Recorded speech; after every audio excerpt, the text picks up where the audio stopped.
कि ये जो मंदिर है ये 400 सालों तक बर्फ़ के नीचे दबा था। और ये पक्का फैक्ट है, ये कोई ऐसी बात नहीं है। कम से कम शायद 10 मिलियन या 10 मिलियन बुक्स नालंदा में जला दी गई थी अलाउद्दीन खिलजी ने। प्लीज़ अगर आपको किसी की पूजा करनी है, वो हमारे वेद हैं। पूजा तो खैर वेदों की किताबों की कोई पूजा नहीं होती, उन्हें पढ़ा जाता है, वही उनकी पूजा होती है।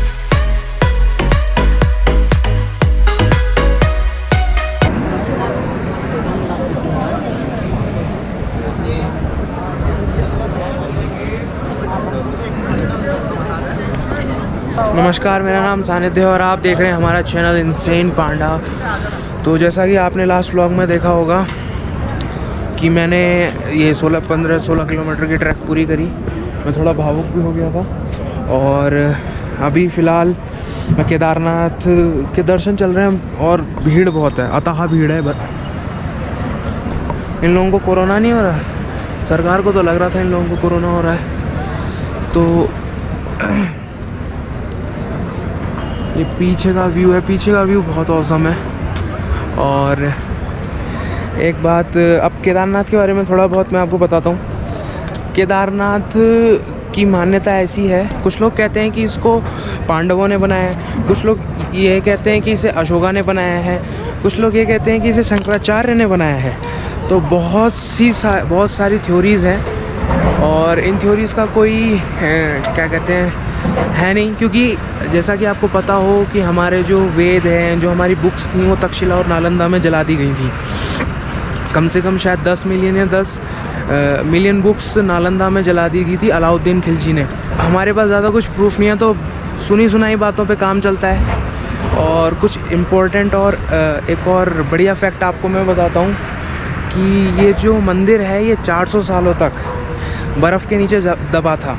और ये पक्का फैक्ट है, ये कोई ऐसी बात नहीं है। जैसा कि आपको पता हो कि बर्फीले तूफ़ान आते हैं, एवलांचेस आते हैं। तो जब एवलांचेस आता है ना, तो वो अपने नीचे जो भी चीज़ आती है ना, उससे बिल्कुल महीन मिट्टी की तरह कर देता है। जैसे जब रोड बनती है ना, तो उसके ऊपर रोड रोलर लगाया जाता है। जब रोड रोलर चलता है तो डामर और जो उसका जो मटेरियल होता है वो चिपक जाता है। तो ऐसे ही बर्फीला तूफ़ान और एवलांचेस होते हैं। तो यही है केदारनाथ की कहानी।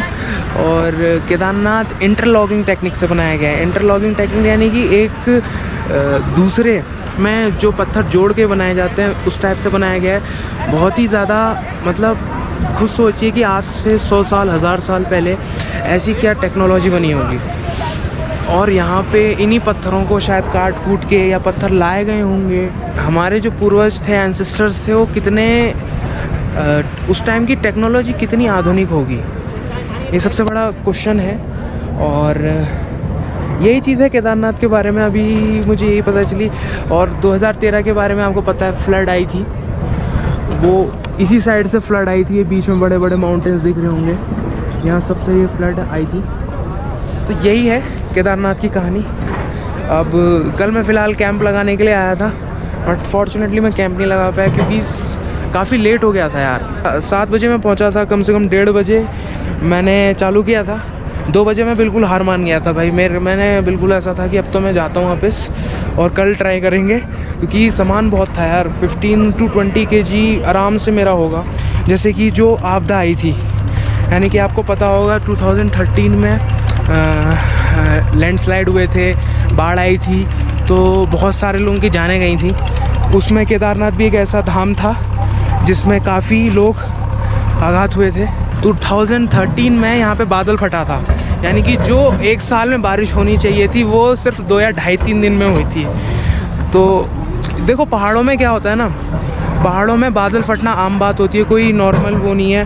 और शायद 16 जून को ये सब हुआ था, 13 या 14, 15, 16 ऐसे ही हुआ था 2013 को। तो जैसे कि जब बारिश आती है या पहाड़ों में बारिश होती है, तो ये पहाड़ होते हैं बड़े बड़े। अब बड़े बड़े पहाड़ होते हैं तो बादल ना इनके बीच में फंस जाते हैं, और जब बादल बीच में फंस जाते हैं तो वो बारिश नीचे करते हैं, बर्फ़ करते हैं। तो जब वो बहुत तेज़ बारिश होती है उसे ही कहते हैं बादल फटना। तो ऐसा ही यहाँ हुआ। और इससे ऊपर शायद जो लेक है, गांधी लेक कहते हैं उसे, गांधी सरोवर, वो भर गई। वो अगर अभी जाके देखोगे उसमें ज़्यादा कुछ पानी मिलेगा नहीं, ठीक है, तो उसमें अभी पानी मिलेगा नहीं। और जब वो लेक भरी ना, तो वो अंडाकार लेक थी, मतलब उसमें पानी काफ़ी बढ़ता गया और शायद 16 जून की रात को वो बस्ट आउट हो गया। तो जब वो बस्ट आउट हुआ ना, तो जो पानी आया ना वो 2 तरीके से आया। एक ये इस रास्ते से आया लेफ़्ट से, और एक राइट से आया, और जो थोड़ा बहुत आया वो ऊपर से आया। ये बीच में अगर ब्लैक कलर की पहाड़ देख रहे होगे आप, इससे आया। करीबन कहते हैं कि 100 मीटर या 100 फीट का पानी था। ये हमारे एंसेस्टर्स के बहुत अच्छी देन है कि हमारे पास केदारनाथ जैसा बहुत ही सुंदर, बहुत ही मतलब एक यूनिक, ये मैं सोचता हूँ कि वर्ड्स ऑफ वंडर में ये आना चाहिए। जो ये वंडर है ना कि ताजमहल भी है, अच्छी बात है, ताजमहल भी बना है, बट केदारनाथ जैसी ब्यूटी एक नीचे साउथ में है, कैलाश मंदिर अजंता एलोरा में, तो ये भी आने चाहिए। क्योंकि ये हमारे एंसेस्टर्स ने पता नहीं कितने साल पहले, अब यहाँ पहाड़ में लिटरली मैं बता रहा हूँ, मैं 16 किलोमीटर चढ़ने में मेरी हालत ख़राब हो गई। हमारे जो एंसेस्टर्स थे, जो हमारे पूर्वज थे, उनके पास क्या आधुनिक चीज़ें थी। आपकी आधुनिक चीज़ें तो आप देख रहे हो, ये आज तक ये बना ही नहीं पाई। ये पूरा प्रांगण बन रहा है, अब ये क्या कहते हैं उस बाढ़ से बचने का वो बन रहा है। तो तुम्हें लगता है ये बचा पाएगा? आजकल की टेक्नोलॉजी के पुल तो बचते नहीं हैं इनके, ये बचाएगा? बस लास्ट में मैं यही कहूँगा। और जो हमारा हिंदुइज़्म है, यानी कि जो हमारा धर्म है, एक्चुअली हमारा कोई धर्म है नहीं, हम सनातन धर्म से हैं। हमारे यहाँ जात पात तो है, बट धर्म कोई नहीं है, धर्म नाम का शब्द ही नहीं है। अगर आप महाभारत या रामायण पढ़ोगे, उसमें धर्म की वैल्यू बहुत अलग है, सत्य। और बाकी तो मुझे इतना ज्ञान नहीं है, बट धर्म हमारे लिए वही है। महाभारत देखो, उसमें तुम्हें पता चलेगा धर्म है क्या। धर्म ही कर्म है और कर्म ही धर्म है। तो सबसे इम्पोर्टेंट हमारे में लास्ट में ही कहूँगा कि हमारे जो ऋग्वेद, सामवेद, जो हमारे वेद हैं, जो हमारे शास्त्र हैं, जो भी चीज़ इनमें लिखी गई है, ये 100% सच है और बिल्कुल हर चीज़ साइंटिफिक है। प्लीज़ अगर आपको किसी की पूजा करनी है, वो हमारे वेद हैं। पूजा तो खैर वेदों की किताबों की कोई पूजा नहीं होती, उन्हें पढ़ा जाता है, वही उनकी पूजा होती है। तो किताबें पढ़ो, आज ही जाओ रामायण पढ़ो, आपको पता चलेगा कि रामायण में क्या क्या बहुत ही ऐसी चीज़ें हैं जो आप कभी सोच नहीं सकते हो कि रामायण में है। अभी फ़िलहाल लॉकडाउन हुआ था, तो लॉकडाउन में रामायण आई थी, उसमें काफ़ी चीज़ें बोली गई, बताई गई, बट जो एक्चुअल आप रामायण पढ़ोगे आपको पता चलेगा कि एक इंसान कितना संघर्षशील हो सकता है। राम के बारे में मैं आपको एक बात बताता हूँ। रावण उठा के ले गया, तो राम ने सीता जी को ढूंढा कैसे?